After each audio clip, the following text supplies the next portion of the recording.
ರತ್ತೋ ರತ್ತೋ ರಾಯನ ಮಗಳೇ, ಬಿತ್ತೋ ಬಿತ್ತೋ ಭೀಮನ ಮಗಳೇ, 16 ಕಾಯಲಾರೆ, ಬೈಟ ಗುಬ್ಬಿ ಬಾಳೆ ಕಂಬ, ಕುಕ್ಕರ ಬಸರಿ ಕೂರೆ ಬಸರಿ. ನಾವು ವಾಸಿಸುತ್ತಿರುವ ಸಮಾಜ ಹಲವಾರು ಜನಾಂಗ, ಆಚಾರ, ವಿಚಾರ ಮತ್ತು ನಡೆ ನುಡಿಗಳ ವೈವಿಧ್ಯತೆಯ ಸಾಗರ. ವಿವಿಧತೆಯಲ್ಲಿ ಏಕತೆ ನಮ್ಮ ಸೊಬಗು. ಇಂತಹ ವಿವಿಧತೆಯಲ್ಲೂ ಏಕತೆಯನ್ನು ಬೆಸೆಯುವ ಸಾಮಾನ್ಯ ಅಂಶ ಕ್ರೀಡೆ. ಕ್ರೀಡೆಯು ಜನಮಾನಸದ ಭಾವನಾತ್ಮಕ, ಸಾಂಸ್ಕೃತಿಕ, ಸಾಮಾಜಿಕ, ಕ್ರಿಯಾತ್ಮಕ ಹಾಗೂ ಸೃಜನಶೀಲತೆಯನ್ನು ಬೆಸೆದಿರುವ ಕೊಂಡಿ. ಕ್ರೀಡೆ ಸರ್ವತೋಮುಖ ಬೆಳವಣಿಗೆಯ ಮೂಲಕ ಮನುಷ್ಯನನ್ನು ಪರಿಪೂರ್ಣನನ್ನಾಗಿಸುತ್ತದೆ.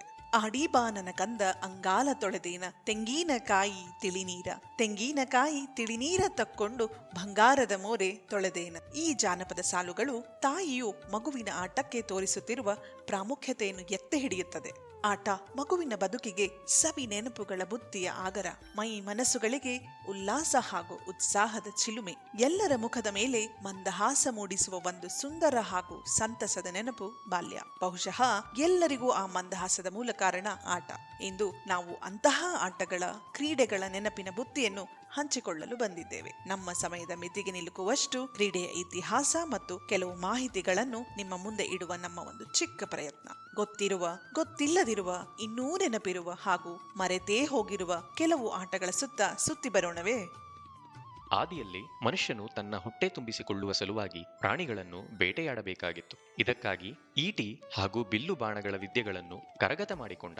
ನಂತರ ಕುದುರೆ ಸವಾರಿ, ರಥ ಓಟ, ಕುಸ್ತಿ ಇತ್ಯಾದಿ ಚಟುವಟಿಕೆಗಳನ್ನು ರಣರಂಗದ ಸಿದ್ಧತೆಗಾಗಿ ರೂಢಿಸಿಕೊಂಡ. ಈ ಚಟುವಟಿಕೆಗಳೇ ಬಹುಶಃ ಕ್ರೀಡೆಯ ಉಗಮಕ್ಕೆ ಕಾರಣವಾದವು. ಆದಿಮಾನವರ ಚಟುವಟಿಕೆಗಳ ಚಿತ್ರಣವನ್ನು ಈಗಲೂ ಭಿಂಬೆಟ್ಕ, ಹಿರೇಗುಡ್ಡಗಳಲ್ಲಿ ಕಂಡುಬರುವ ಗುಹಾಂತರ ಶಿಲಾಶ್ರಯಗಳಲ್ಲಿ ಕಾಣಬಹುದಾಗಿದೆ. ವೇದ ಮತ್ತು ಪುರಾಣ ಕಾಲದಿಂದಲೂ ಭಾರತ ವರ್ಷದ ಕ್ರೀಡಾ ಸಂಪ್ರದಾಯ ಬೆಳೆದು ಬಂದಿದೆ. ಗುರುಕುಲಗಳಲ್ಲಿ ಪಠ್ಯಕ್ರಮ ಶಿಕ್ಷಣದ ಜೊತೆಗೆ ಬಾಣ ಪ್ರಯೋಗ, ಭರ್ಜಿ ಎಸೆತ, ಕುದುರೆ ಸವಾರಿ, ರಥ ಸ್ಪರ್ಧೆ ಮೊದಲಾದ ಚಟುವಟಿಕೆಗಳ ಬೋಧನೆ ಮಾಡಲಾಗುತ್ತಿತ್ತು. ಯೋಗಾಸನ, ಪ್ರಾಣಾಯಾಮ, ಸೂರ್ಯ ನಮಸ್ಕಾರ ಇತ್ಯಾದಿಗಳು ಮಾನವನ ಶಾರೀರಿಕ ಹಾಗೂ ಮಾನಸಿಕ ಬೆಳವಣಿಗೆಯಲ್ಲಿ ಪ್ರಮುಖ ಪಾತ್ರ ವಹಿಸಿದ್ದವು. ಮಲ್ಲಯುದ್ಧದ ಮೊದಲ ಸಾಹಿತ್ಯಿಕ ಉಲ್ಲೇಖವನ್ನು ರಾಮಾಯಣದ ವಾಲಿ ಮತ್ತು ರಾವಣನ ನಡುವಿನ ಕುಸ್ತಿ ಪಂದ್ಯದಲ್ಲಿ ಗುರುತಿಸಬಹುದು. ದ್ವಾಪರ ಯುಗದಲ್ಲಿ ಕುರುವಂಶದ ರಾಜಕುವರರು ಗುರುಕುಲದಲ್ಲಿ ಕಲಿತ ಬಿಲ್ಲು ವಿದ್ಯೆ, ಮಲ್ಲಯುದ್ಧ, ಈಟಿಯುದ್ಧ, ಗದಾಯುದ್ಧ, ಹತ್ತಿವರಸೆ, ಕುದುರೆ ಹಾಗೂ ರಥದಲ್ಲಿ ಕೂತು ಶಸ್ತ್ರಪ್ರಯೋಗ ಇವೇ ಮುಂತಾದ ಹಲವು ಕೌಶಲವನ್ನು ತೋರಿ ಇಂದ್ರಪ್ರಸ್ಥದ ಜನಸಾಮಾನ್ಯರನ್ನು ರೋಮಾಂಚನಗೊಳಿಸಿದ್ದು ನಿಮಗೆಲ್ಲ ತಿಳಿದೇ ಇದೆ. ದ್ರೌಪದಿಯ ಸ್ವಯಂವರದ ಒಂದು ಷರತ್ತಾದ ಪ್ರತಿಬಿಂಬವನ್ನು ಕಂಡು ಮತ್ಸ್ಯ ಕಣ್ಣನ್ನು ಬಾಣದಿಂದ ಛೇದಿಸುವುದು ಒಂದು ಅದ್ಭುತ ಪ್ರತಿಭೆಯೇ ಸರಿ. ಇದಲ್ಲದೆ ಪಗಡೆ ಆಟವು ಮಹಾಭಾರತದ ಬಹುಮುಖ್ಯ ಭಾಗವೇ ಆಗಿದೆ. ಪುರಾಣದ ಅರ್ಜುನ, ರಾಮ, ಲಕ್ಷ್ಮಣ, ಭೀಮ, ಜರಾಸಂಧ, ದುರ್ಯೋಧನ, ಕಂಸ ಇವರೆಲ್ಲರೂ ಧನುರ್ವಿದ್ಯೆ ಹಾಗೂ ಬಾಹುಬಲಕ್ಕೆ ಪ್ರಸಿದ್ಧರಾದವರಲ್ಲವೇ?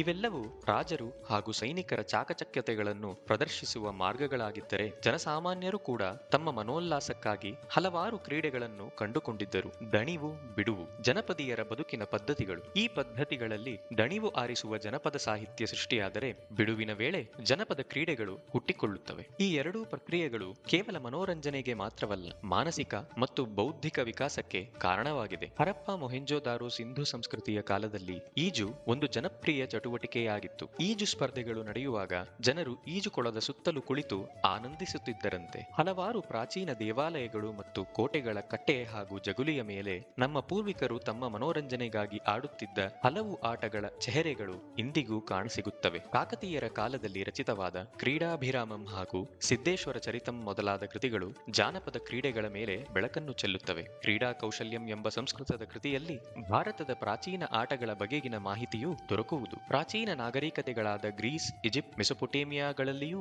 ಭಾರತದಂತೆಯೇ ಕ್ರೀಡಾಪಟುಗಳು ಬೆಳೆದು ಬಂದ ನಿದರ್ಶನಗಳಿವೆ. ನಿಮ್ಮಲ್ಲಿ ಬಹುತೇಕರು ಬೆನ್ ಹರ್ ಚಿತ್ರವನ್ನು ನೋಡಿರುತ್ತೀರಾ. ಕ್ರಿಸ್ತನ ಸಮಕಾಲೀನದಲ್ಲಿ ನಡೆಯುವ ಇಲ್ಲಿನ ಸನ್ನಿವೇಶಗಳ ಪೈಕಿ 9 ರಥದ ರೇಸಿನ ದೃಶ್ಯವೊಂದಿದೆ. ಈ ದೃಶ್ಯವು ಆಗಲೂ ಈಗಲೂ ಎಪಿಕ್ ಎಂದು ಪರಿಗಣಿಸಲಾಗುತ್ತದೆ. ಇಲ್ಲಿ ತೋರಿಸಿರುವ ರಥದ ಓಟ ಅಂದಿನ ರೋಮಿನ ಕ್ರೀಡಾ ಜಗತ್ತಿನ ಒಂದು ಕನ್ನಡಿಯಂತಿದೆ. ಯುರೋಪಿನ ಮಧ್ಯಯುಗದಲ್ಲಿ ಉಳಿಗ ಊಳಿಗಮಾನ್ಯ ದೊರೆಗಳ ನಿಯಂತ್ರಣದಲ್ಲಿ ಕ್ರೀಡಾ ಚಟುವಟಿಕೆಗಳು ಜರುಗಿದ್ದವು. ಕೈಗಾರಿಕಾ ಕ್ರಾಂತಿಯಿಂದ ಕ್ರೀಡೋತ್ಸವಗಳಿಗೆ ಪ್ರೋತ್ಸಾಹ ದೊರೆಯಿತು. ಯಂತ್ರಗಳಿಂದ ವಿರಾಮ ದೊರೆತೊಡನೆ ಕಾಲ ಕಳೆಯಲು ಮನರಂಜನಾ ಚಟುವಟಿಕೆಗಳ ಹೆಚ್ಚಿದವು. ವಿಶೇಷ ಸಂದರ್ಭಗಳಲ್ಲಿ ಕ್ರೀಡಾ ಸ್ಪರ್ಧೆಗಳನ್ನು ಆಯೋಜಿಸಲಾಗುತ್ತಿತ್ತು. ಹಲವು ಮಹಿಳಾ ಸ್ಪರ್ಧಿಗಳು ಸಹ ರಥದ ಓಟ ಸ್ಪರ್ಧೆಯಲ್ಲಿ ಭಾಗವಹಿಸಲು ಅವಕಾಶವಿತ್ತಂತೆ. 5 ವರ್ಷಗಳಿಗೊಮ್ಮೆ ಕ್ರೀಡಾ ಸ್ಪರ್ಧೆಗಳನ್ನು ನಡೆಸುವ ಪದ್ಧತಿ ಗ್ರೀಕರಲ್ಲಿತ್ತು. ಇಂದಿನ ಒಲಿಂಪಿಕ್ ಕ್ರೀಡೆಗಳು ಈ ಪದ್ಧತಿಯ ಮುಂದುವರಿಕೆ ಎನ್ನಬಹುದು. ಆಧುನಿಕ ಒಲಿಂಪಿಕ್ ಕ್ರೀಡೆಗಳು ಗ್ರೀಸಿನ ಎಥೆನ್ಸ್ ನಗರದಲ್ಲಿ 1896ರ ಇಸವಿಯಲ್ಲಿ ಪ್ರಾರಂಭವಾಯಿತು. ಭಾರತವು ಮೊದಲ ಬಾರಿಗೆ 1900ರ ಒಲಿಂಪಿಕ್ ಕ್ರೀಡೆಗಳಲ್ಲಿ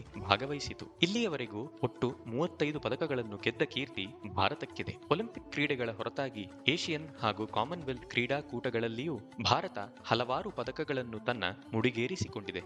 ಇದಲ್ಲದೆ ಪ್ರತ್ಯೇಕ ಕ್ರೀಡೆಗಳಿಗೆ ಜರುಗುವ ವಿಶ್ವಮಟ್ಟದ ಸ್ಪರ್ಧೆಗಳಲ್ಲಿಯೂ ಭಾರತ ತನ್ನ ಸಾಮರ್ಥ್ಯವನ್ನು ಪ್ರದರ್ಶಿಸಿದೆ. ಒಂದು ಕಾಲದಲ್ಲಿ ಸೀಮಿತ ಪ್ರದೇಶಗಳಿಗೆ ಮೀಸಲಾಗಿದ್ದ ಕೆಲವು ಕ್ರೀಡೆಗಳು ಈಗ ಸಾರಿಗೆ ಸಂಪರ್ಕದ ಅನುಕೂಲತೆಯಿಂದ ಎಲ್ಲೆಡೆ ಪಸರಿಸಿವೆ. ಸೋಷಿಯಲ್ ಮೀಡಿಯಾ ಅಂಡ್ ಸೈಬರ್ ಕ್ರಾಂತಿಯಿಂದಾಗಿ ಒಂದೆಡೆ ಹೆಚ್ಚು ಮೆಚ್ಚುಗೆಯಾದ ಕ್ರೀಡೆಗಳು ಬಹುಬೇಗ ಅಂತಾರಾಷ್ಟ್ರೀಯ ಮಟ್ಟದ ಕ್ರೀಡೆಗಳಾಗಿ ಮಾರ್ಪಟ್ಟಿವೆ. ಬ್ರಿಟಿಷರು ತಮ್ಮ ಆಳ್ವಿಕೆಯ ಅವಧಿಯಲ್ಲಿ ಆಧುನಿಕ ಕ್ರೀಡೆಗಳಾದ ಕ್ರಿಕೆಟ್, ಫುಟ್ಬಾಲ್, ಹಾಕಿ ಮುಂತಾದವುಗಳನ್ನು ಭಾರತದ ಶಾಲಾ ಕಾಲೇಜುಗಳಲ್ಲಿ ಪರಿಚಯಿಸಿದರು.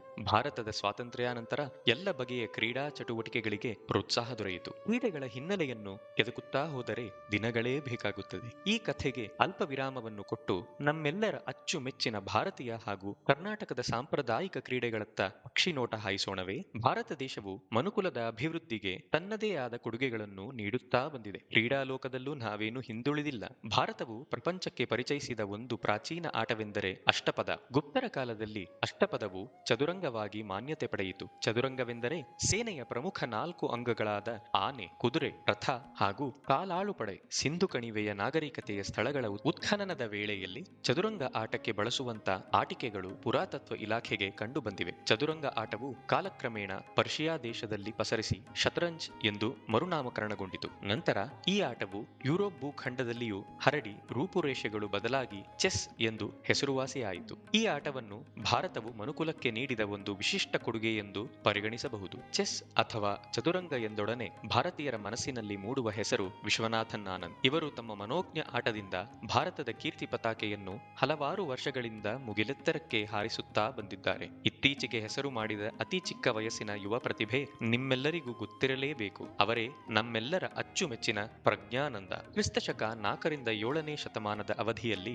ಭಾರತಕ್ಕೆ ಭೇಟಿ ನೀಡಿದ ಚೀನಿ ಯಾತ್ರಿಕರಾದ ಹ್ಯುಯೆನ್ ತ್ಸಾಂಗ್ ಹಾಗೂ ಫಾ ಹೇನ್ ಆಗ ನಡೆಯುತ್ತಿದ್ದ ಈಜು, ಓಟದ ಸ್ಪರ್ಧೆ, ಭರ್ಜಿ ಎಸೆತ ಮುಂತಾದ ಆಟಗಳು ನಳಂದ ಮತ್ತು ತಕ್ಷಶಿಲಾ ವಿಶ್ವವಿದ್ಯಾನಿಲಯದ ವಿದ್ಯಾರ್ಥಿಗಳಲ್ಲಿ ಅತ್ಯಂತ ಜನಪ್ರಿಯವಾಗಿತ್ತೆಂದು ಉಲ್ಲೇಖಿಸಿದ್ದಾರೆ. ಹಿಂದಿನ ರಾಜಮನೆತನಗಳು ಕುದುರೆ ಓಟ, ಬೇಟೆ ಇತ್ಯಾದಿ ಕ್ರೀಡೆಗಳಲ್ಲಿ ನಿರತರಾಗಿರುತ್ತಿದ್ದರು. ಆಧುನಿಕ ಪೋಲೋ ಕ್ರೀಡೆಗೆ ಮಣಿಪುರದ ಸ್ಯಾಗೋಲ್ ಕಾಂಗ್ಜೆ ಎಂಬ ಪ್ರಾಚೀನ ಆಟವು ಸ್ಫೂರ್ತಿಯಾಯಿತೆಂದು ತಿಳಿದುಬರುತ್ತದೆ. ಇವಷ್ಟೇ ಅಲ್ಲ, ಜನಪ್ರಿಯವಾದ ಕೇರಂ ಕೂಡ ನಮ್ಮ ಭಾರತೀಯ ಮೂಲದ್ದು. ಹಲವಾರು ಪ್ರಕಾರದ ಗ್ರಾಮೀಣ ಕ್ರೀಡೆಗಳು ಭಾರತ ಭೂಮಿಯಲ್ಲಿ ನೆಲೆಯೂರಿವೆ. ಉದಾಹರಣೆಗೆ ಕೆಸರುಗದ್ದೆ ಕ್ರೀಡೆಗಳು, ಪ್ರಾಣಿ ಕಾಳಗದ ಆಟಗಳು, ಎತ್ತಿನ ಗಾಡಿಯ ಓಟ ಹಾಗೂ ನಾನಾ ಬಗೆಯ ಸಾಹಸ ಕ್ರೀಡೆಗಳು ಜನಮಾನಸದಲ್ಲಿ ಇಂದಿಗೂ ಪ್ರಚಲಿತವಾಗಿದೆ. ನಮ್ಮ ಮನೆಯ ಹಿರಿಯರೊಂದಿಗೆ ಕೆಲವು ಕ್ಷಣವಾದರೂ ಅವರ ಬಾಲ್ಯದ ನೆನಪುಗಳನ್ನು ಮೆಲುಕು ಹಾಕಿದರೆ ಮುಂದೆ ಹೇಳುವ 10 ಹಲವಾರು ಆಟಗಳು ನೆನಪಿಗೆ ಬಂದೇ ಬರುತ್ತವೆ. ಕಬಡ್ಡಿ, ಖೋಖೋ, ಲಗೋರಿ, ಬಳೆಚೂರು, ಕಣ್ಣಾಮುಚ್ಚೆ, ಕಾಡೇಗೂಡೆ, ಆಣೆಕಲ್ಲು, ಮರಕೋತಿಯಾಟ, ಗಾಳಿಪಟ, ಆಡುಹುಲಿ ಆಟ, ಸಾಲುಮನೆ ಆಟ, ಕಂಬಾಟ, ಅಳಿಗುಳಿಮನೆ, ಚಿನ್ನಿದಾಂಡು, ಬುಗುರಿ, ಚೌಕಾಬಾರ, ಗೋಣಿಚೀಲದಾಟ, ಕುಂಟೆಬಿಲ್ಲೆ, ಗೋಲಿ, ಹಗ್ಗ ಜಗ್ಗಾಟ, ಅಟ್ಯಾಪಟ್ಯ, ಮಲ್ಲಕಂಬ, ಚುಕ್ಕಿ ಜೋಡಣೆ ಆಟ, ಹಾವು ಏಣಿ ಆಟ, ಅಂತ್ಯಾಕ್ಷರಿ, ಪಗಡೆ ಆಟ, ತೂರು ಚೆಂಡು, ಕೈ ಬಿಸಿ ಮಾಡಿ ಹೊಡೆಯುವ ಆಟ, ನದಿ ದಡ, ಲಾಕ್ ಅಂಡ್ ಕೀ, ಕುಂಟಮುಟ್ಟಾಟ, ಕೈ ಕುಸ್ತಿ, ಕಳ್ಳ ಪೊಲೀಸ್, ಕಲ್ಲು ಗುಂಡು ಎತ್ತುವುದು, ಕಂಬಳ, ಅವಲಕ್ಕಿ ಪವಲಕ್ಕಿ. ಅಬ್ಬಾ, ಇವುಗಳಲ್ಲಿ ಎಷ್ಟು ಆಟಗಳನ್ನು ನೀವು ಕೇಳಿದ್ದೀರಾ ಹಾಗೂ ಆಡಿದ್ದೀರಾ? ಹೀಗೆ 10 ಹಲವಾರು ಆಟಗಳು ಹಾಗೂ ಕ್ರೀಡೆಗಳನ್ನು ಆಡಿಕೊಂಡು ಬಂದಿರುವ ನಾವೇ ಧನ್ಯರಲ್ಲವೇ? ಈ ಆಟಗಳನ್ನು ಮುಂದಿನ ಪೀಳಿಗೆಗೂ ಪರಿಚಯಿಸುವ ಹೊಣೆಗಾರಿಕೆ ನಮ್ಮ ನಿಮ್ಮೆಲ್ಲರದ್ದು. ಆಟಗಳು ಧಾರ್ಮಿಕ ಆಚರಣೆಯ ಒಂದು ಭಾಗವೂ ಆಗಿದೆ. ಸಂಕ್ರಾಂತಿಗೆ ಕಂಬಳ ಮತ್ತು ಗಾಳಿಪಟ, ಯುಗಾದಿಗೆ ಕಲ್ಲು ಗುಂಡು ಎತ್ತುವುದು, ನಾಗರ ಪಂಚಮಿಗೆ ಜೋಕಾಲಿ ಆಟ, ದೀಪಾವಳಿಗೆ ಪಗಡೆ, ದಸರೆಗೆ ಮಲ್ಲಯುದ್ಧ ಹಾಗೂ ಕೋಲಾಟ, ಜನ್ಮಾಷ್ಟಮಿಗೆ ಮಡಿಕೆ ಒಡೆಯುವುದು, ಹೀಗೆ ಹಲವಾರು ಆಚರಣೆಗಳನ್ನು ಪಾಲಿಸಿಕೊಂಡು ಬಂದಿದ್ದೇವೆ. ಪ್ರತಿ ವರ್ಷ ಮೈಸೂರಿನ ದಸರೆಯ ಸಮಯದಲ್ಲಿ ವಜ್ರಮುಷ್ಠಿ ಕಾಳಗವನ್ನು ಸಂಯೋಜಿಸುವುದರ ಮೂಲಕ ನಾಡಿನ ಹಲವಾರು ಕುಸ್ತಿಪಟುಗಳಿಗೆ ಉತ್ತೇಜನ ನೀಡಲಾಗುತ್ತದೆ. ನಮ್ಮ ಸಾಂಪ್ರದಾಯಿಕ ಕ್ರೀಡೆಗಳ ಬಗ್ಗೆ ನಿಮ್ಮ ಮನವನ್ನು ತಣಿಸಲು ಒಂದಷ್ಟು ಸ್ವಾರಸ್ಯಕರ ವಿಷಯಗಳನ್ನು ಪ್ರಸ್ತುತಪಡಿಸಲು ಇಚ್ಛಿಸುತ್ತೇವೆ. ಅಳಿಗುಳಿ ಮನೆ. ಸೀತೆಯು ಲಂಕೆಯ ಅಶೋಕವನದಲ್ಲಿ ರಾಮನನ್ನು ನಿರೀಕ್ಷಿಸುತ್ತಾ ಈ ಆಟವನ್ನು ಆಡಿದಳು. ಅದಕ್ಕಾಗಿಯೇ ಈ ಆಟಕ್ಕೆ ಸೀತಾಮನೆ ಎಂದು ಹೆಸರು ಬಂದಿದೆ. ಅಳಿಗುಳಿ ಮನೆ ಆಟದ ಮಣೆಯನ್ನು ಮದುವೆಯಲ್ಲಿ ಗಂಡನ ಮನೆಗೆ ಹೋಗುವಾಗ ತವರು ಮನೆಯಿಂದ ಉಡುಗೊರೆಯಾಗಿ ಕೊಡುವ ಒಂದು ಪದ್ಧತಿಯೂ ಇದೆ. ಗೇಮ್ ಆಫ್ ಚಾನ್ಸ್ ಮತ್ತು ಗೇಮ್ ಆಫ್ ಸ್ಕಿಲ್ ಎಂಬ ಎರಡು ರೀತಿಯ ಆಟವನ್ನು ನೀವು ಕೇಳಿರುತ್ತೀರಾ. ಚೌಕಾಬಾರದಂತಹ ಆಟವು ಇವೆರಡನ್ನೂ ಒಳಗೊಂಡಿದೆ ಹಾಗೂ ನಮ್ಮ ಜೀವನಕ್ಕೂ ಹೋಲುತ್ತದೆ. ಅದೃಷ್ಟ ಮತ್ತು ಸಾಮರ್ಥ್ಯವಿದ್ದರೆ ಚೌಕಾಬಾರದಲ್ಲೂ ಗೆಲ್ಲಬಹುದು ಹಾಗೂ ಜೀವನದಲ್ಲೂ. ಮನೆಯ ಜಗುಲಿ ಮೇಲೆ ಕುಳಿತು 5 ಅಥವಾ 7 ಮನೆಯ ಚೌಕಾಬಾರ ಆಡುವುದು ನಮ್ಮ ಹಳ್ಳಿಗಳಲ್ಲಿ ದಿನನಿತ್ಯದಲ್ಲಿ ಕಾಣಿಸುವ ದೃಶ್ಯ. ಶಾಲೆಯ ರಜೆದಿನಗಳಲ್ಲಂತೂ ಇದರ ಹಾವಳಿ ಬಹಳ. ಚಿನ್ನಿ ದಾಂಡು ಕರ್ನಾಟಕದಲ್ಲಷ್ಟೇ ಅಲ್ಲ, ಪೂರ್ತಿ ದಕ್ಷಿಣ ಏಷ್ಯಾದಲ್ಲಿ ಪ್ರಚಲಿತವಾಗಿರುವ ಆಟ. ಈ ಆಟವು ಕ್ರಿಕೆಟ್, ಬೇಸ್ಬಾಲ್ ಮತ್ತು ಸಾಫ್ಟ್ ಬಾಲ್ ನಂತಹ ಅನೇಕ ಯುರೋಪಿಯನ್ ಮತ್ತು ಅಮೆರಿಕನ್ ಆಟಗಳ ಮೂಲವಾಗಿದೆ ಎಂದು ನಂಬಲಾಗಿದೆ. ಕಬಡ್ಡಿಯು 4000 ವರ್ಷಕ್ಕೂ ಹೆಚ್ಚು ಇತಿಹಾಸವಿರುವ ಒಂದು ಪುರಾತನ ಕ್ರೀಡೆ. ಮಹಾಭಾರತದ ಅರ್ಜುನ ಶ್ರೀಕೃಷ್ಣನಿಂದ ಈ ಆಟವನ್ನು ಕಲಿತು ಪರಿಣಿತಿ ಹೊಂದಿದನೆಂದು ಹೇಳಲಾಗುತ್ತದೆ. ಕೌರವರ ಚಕ್ರವ್ಯೂಹಕ್ಕೆ ಈ ಆಟವನ್ನು ಹೋಲಿಸಲಾಗುತ್ತದೆ. ಬೌದ್ಧ ಗ್ರಂಥಗಳ ಪ್ರಕಾರ ಗೌತಮ ಬುದ್ಧನು ಈ ಆಟವನ್ನು ಉಲ್ಲಾಸಕ್ಕೆ ಆಡುತ್ತಿದ್ದನೆಂದು ಹೇಳಲಾಗುತ್ತದೆ. ಹಲವು ರಾಜರ ಕಾಲದಲ್ಲಿ ಈ ಆಟವನ್ನು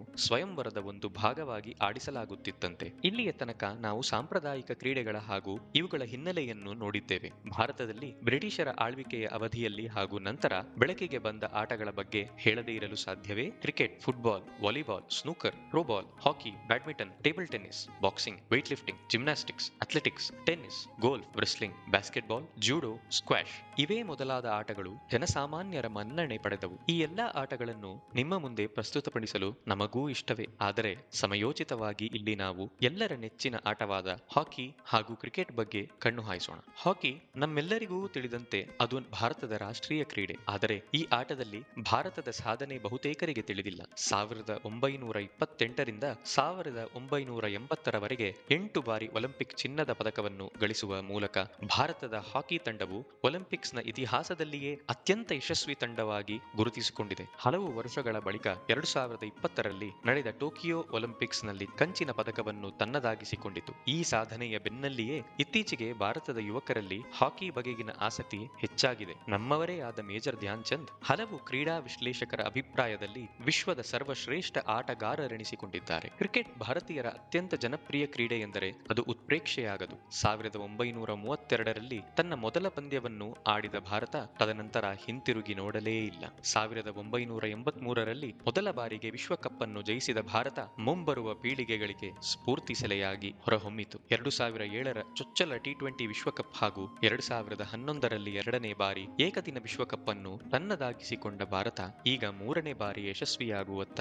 ದಾಪುಗಾಲು ಹಾಕಿದೆ. GR Vishwanath, BS Chandrashekhar, EAS Prasanna, Anil Kumble, Venkatesh Prasad, Javagal Srinath, Rahul Dravid, KL Rahul ಇವರುಗಳು ನಮ್ಮ ರಾಜ್ಯದ ಕೆಲವು ನಕ್ಷತ್ರಗಳು. ಇತ್ತೀಚಿನ ವರ್ಷಗಳಲ್ಲಿ ಭಾರತವು ಬ್ಯಾಡ್ಮಿಂಟನ್, ಕುಸ್ತಿ, boxing, weight lifting, javelin throw, shooting, kabaddi ಮುಂತಾದ ಕ್ರೀಡೆಗಳಲ್ಲಿ ಒಂದು ಪ್ರಮುಖ ಶಕ್ತಿಯಾಗಿ ಹೊರಹೊಮ್ಮುತ್ತಿದೆ. ಸಾಮಾನ್ಯವಾಗಿ ಕ್ರಿಕೆಟ್ ಮೇಲೆಯೇ ಹೆಚ್ಚು ಗಮನವನ್ನು ತೋರುವ ಭಾರತಕ್ಕೆ ಇದು ಒಂದು ಆರೋಗ್ಯಕರ ಬೆಳವಣಿಗೆ ಆಗಿದೆ. ದಿವ್ಯಾಂಗ ಚೇತನರಿಗಾಗಿ ಪ್ರತ್ಯೇಕವಾಗಿ ನಡೆಸುವ ಪ್ಯಾರಾಲಿಂಪಿಕ್ ಗೇಮ್ಸ್ಗಳಲ್ಲಿಯೂ ಭಾರತೀಯ ಕ್ರೀಡಾಪಟುಗಳು ಅನೇಕ ಸಾಧನೆಗಳನ್ನು ಮಾಡಿದ್ದಾರೆ. ಮಾಲತಿ ಹೊಳ್ಳ ಪ್ಯಾರಾಲಿಂಪಿಕ್ ರೇಸಿಂಗ್ ಸ್ಪರ್ಧೆಯಲ್ಲಿ ಹಲವಾರು ಪದಕಗಳನ್ನು ಗಳಿಸಿ ನಮ್ಮ ದೇಶ ಹಾಗೂ ರಾಜ್ಯದ ಕೀರ್ತಿ ಪತಾಕೆಯನ್ನು ಜಗತ್ತಿನ ವಿವಿಧೆಡೆ ಹಾರಿಸಿದ್ದಾರೆ. ಸುಹಾಸ್ ಯತಿರಾಜ್, ಗಿರೀಶ್ ನಾಗರಾಜೇಗೌಡ ನಮ್ಮ ರಾಜ್ಯದ ಹೆಮ್ಮೆಯ ಸಾಧಕರು. ಕ್ರೀಡಾ ಜಗತ್ತು ಒಂದು ದೊಡ್ಡ ಸಾಗರ. ಈ ಮಹಾಸಮುದ್ರದಲ್ಲಿ ಕೆಲವು ಮುತ್ತುಗಳು ನಮ್ಮ PT Usha, Milkha Singh, Sunil Gavaskar, Sania Mirza, Saina Nehwal, Mithali Raj, MS Dhoni, Sunil Chhetri, Kapil Dev, PV Sindhu,